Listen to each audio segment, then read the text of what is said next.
Estimados, en esta ocasión les voy a hablar acerca de las funciones trigonométricas inversas. Como breve introducción,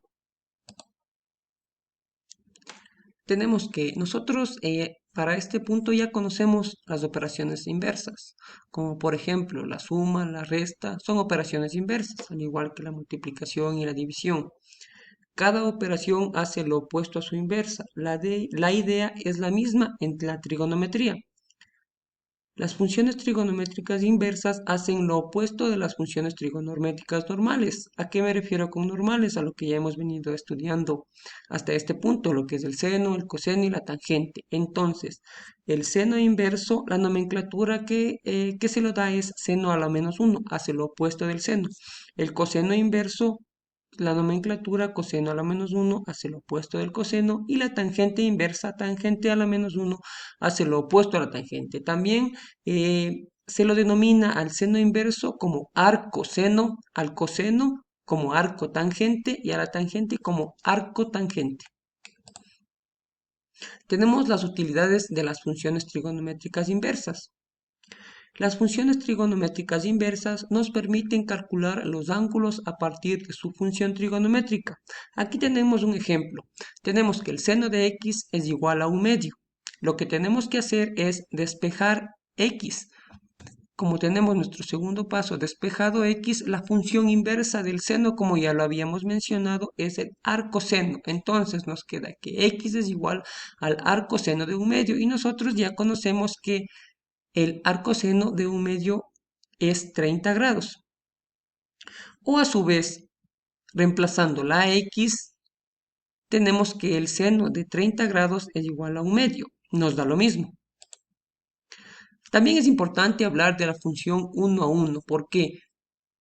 Porque para que una función tenga inversa debe ser 1 a 1, dado que las funciones trigonométricas no son 1 a 1 las funciones convencionales que habíamos mencionado.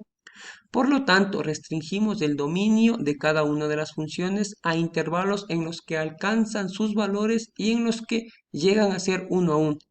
Entonces tenemos la función arcoseno, arco coseno y arco tangente. Entonces la restricción que tenemos en el arcoseno es entre menos pi medios a pi medios. En el arco coseno de 0 a pi y arco tangente de menos pi medios hasta pi medios. Finalmente tenemos la evaluación de expresiones que tienen funciones trigonométricas inversas.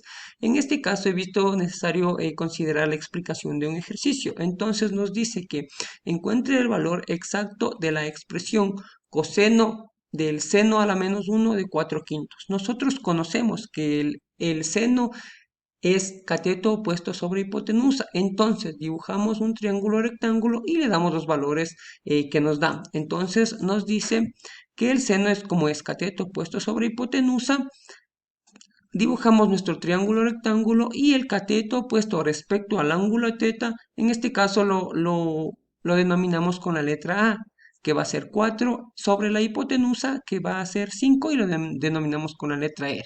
Para encontrar el cateto el cateto adyacente, en este caso, que nos hace falta, nosotros utilizamos lo que es el teorema de Pitágoras, el cual en este caso con las letras que nosotros le dimos nos va a quedar que r cuadrado, la hipotenusa, es igual a la suma de los dos catetos elevado al cuadrado.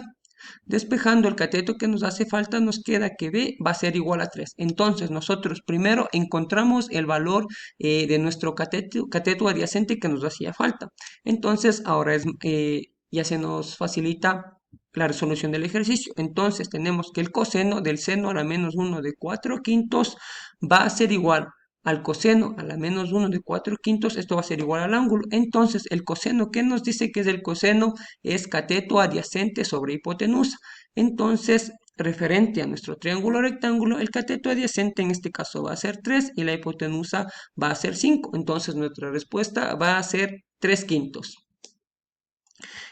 Esta parte es muy importante ya que posteriormente vamos a realizar tres ejercicios que son de aplicación, en los cuales nos vamos a ver inversos en este tipo de ejercicios, en los cuales se nos va a representar un triángulo rectángulo en el cual nosotros vamos a identificar seno, coseno, tangente y a su vez vamos a hacer uso del teorema de Pitágoras para encontrar el cateto que nos haga falta siempre respecto al ángulo. Muchas gracias.